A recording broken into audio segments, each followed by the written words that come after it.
ত্রয়োদশ জাতীয় সংসদ নির্বাচন উপলক্ষে প্রার্থীদের যে মনোনয়নপত্র জমা দেওয়ার সময় সেটি কিন্তু শেষ হয়ে গেছে গত সোমবার। এরপর মনোনয়নপত্র যাচাই বাছাই কার্যক্রম কিন্তু সারা দেশেই চলছে এবং আজ কিন্তু কুমিল্লায় প্রার্থীদের যে মনোনয়নপত্র যাচাই বাছাই সেটি শুরু হয়েছে। আমরা এই মুহূর্তে রয়েছি কুমিল্লার জেলা প্রশাসক কার্যালয়ে, যেখানে প্রার্থীদের যে মনোনয়নপত্র যাচাই বাছাই সেটি চলছে। কিছুক্ষণ আগে আমরা দেখেছি প্রার্থীদের যে মনোনয়নপত্র যাচাই বাছাই কার্যক্রম সেটি শুরু করেছেন জেলা রিটার্নিং কর্মকর্তা এবং জেলা প্রশাসক মোহাম্মদ রেজা হাসান। তার সঙ্গে আছেন নির্বাচন কর্মকর্তারা এবং জেলা নির্বাচন কর্মকর্তা শেখ মোহাম্মদ হাবিবুর রহমান। আমরা দেখেছি কিছুক্ষণ আগেই তিনি তার যে মনোনয়নপত্র প্রার্থীদের যে মনোনয়নপত্র সেটি কিন্তু যাচাই বাছাই কার্যক্রম শুরু করেছেন। তবে কিছুক্ষণ আগে যে কুমিল্লা এক নির্বাচনী এলাকার যে প্রার্থীদের মনোনয়নপত্র যাচাই বাছাই করা হয়েছে, সেখানে প্রার্থীদের 12 জন প্রার্থীর মধ্যে 5 জন প্রার্থীর মনোনয়নপত্র বাতিল বলে ঘোষণা করা হয়েছে এবং 7 জন প্রার্থীর মনোনয়নপত্র বৈধ ঘোষণা করা হয়েছে। তবে যে 5 জন প্রার্থীর মনোনয়নপত্র বৈধ ঘোষণা করা হয়েছে তারা প্রত্যেকেই বেশিরভাগই যে ভোটারদের মোট ভোটারের 1% ভোটারের স্বাক্ষর নেয়ার যে বিষয়টি ছিল সেখানে কিন্তু অনেকেই ব্যাক পেয়েছেন। বিশেষ করে দেখেছি কয়েকজন প্রার্থী তাদের যে 1% ভোটার তাদের এই তালিকার 10 জন করেই নির্বাচন কমিশন তাদের যে অনুসন্ধান সেটি চালিয়েছে। এই 1% ভোটারের মধ্যে যে 10 জনের পরীক্ষা করা হয়েছে সেই 10 জনের মধ্যেই কিন্তু তারা পেয়েছেন যে 10 জনই জাল ভোটার রয়েছেন এবং অনেকের সেই ভোটারের সন্ধানও পাওয়া যায়নি। তবে আরেকটি গুরুত্বপূর্ণ বিষয় জানিয়ে রাখি, কুমিল্লার যে 11টি নির্বাচনী আসন রয়েছে তার মধ্যে কুমিল্লার আজ কিন্তু কুমিল্লা 1 থেকে কুমিল্লা 6 পর্যন্ত যে 6টি নির্বাচনী আসন রয়েছে সেই নির্বাচনী আসনের প্রার্থীদের মনোনয়নপত্র যাচাই বাছাই করা হবে এবং আগামীকাল যে বাকি 7 থেকে 11 পর্যন্ত যে আসনগুলি রয়েছে সেগুলি যাচাই বাছাই করা হবে এবং সেই যাচাই বাছাইয়ের পর কিন্তু যে কোন এলাকায় কোন আসনের কতজন প্রার্থীর মনোনয়নপত্র বাতিল এবং কতজন প্রার্থীর মনোনয়নপত্র বৈধ ঘোষণা করা হয়েছে সেটি কিন্তু চূড়ান্তভাবে জানা যাবে।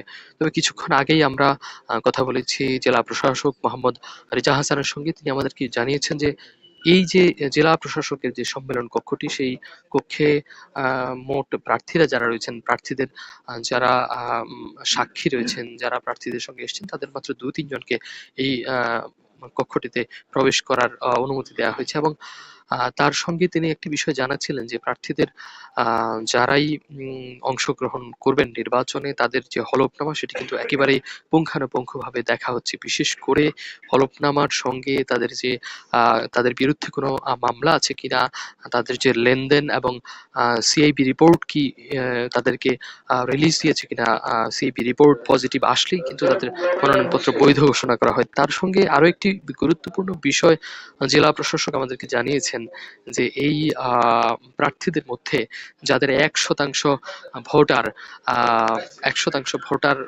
নিবন্ধনের যে ভোটার স্বাক্ষরের যে বিষয়টি সেটি সম্পূর্ণভাবে তারা নিশ্চিত করার চেষ্টা করছেন এবং সেই নিশ্চিত করার মাধ্যমে কিন্তু যারা 1% ভোটাররা স্বাক্ষর করেছেন তারা কি আসলেই সেই প্রার্থীর ভোটার কিনা এবং সেই ভোটারের অনুমতি নিয়ে কি সেই প্রার্থীর স্বাক্ষর নেওয়া হয়েছে কিনা সেটি কিন্তু তারা নিশ্চিত করছেন। তবে আরেকটি বিষয় জানিয়ে রাখি যে এই কুমিল্লা জেলা প্রশাসক কার্যালয়ে কিছুক্ষণ আগে বিএনপির স্থায়ী কমিটির আহ বিএনপির বিএনপির স্থায়ী কমিটির সদস্য ডক্টর খন্দকার মোশাররফের মনোনয়নপত্র বৈধ ঘোষণা করা হয়েছে এবং তার সঙ্গে তার ছেলে খন্দকার মারুফের মনোনয়ন কিন্তু বৈধ ঘোষণা করেছে নির্বাচন কমিশন, যে কর্মকর্তারা রয়েছেন এবং রিটার্নিং কর্মকর্তা।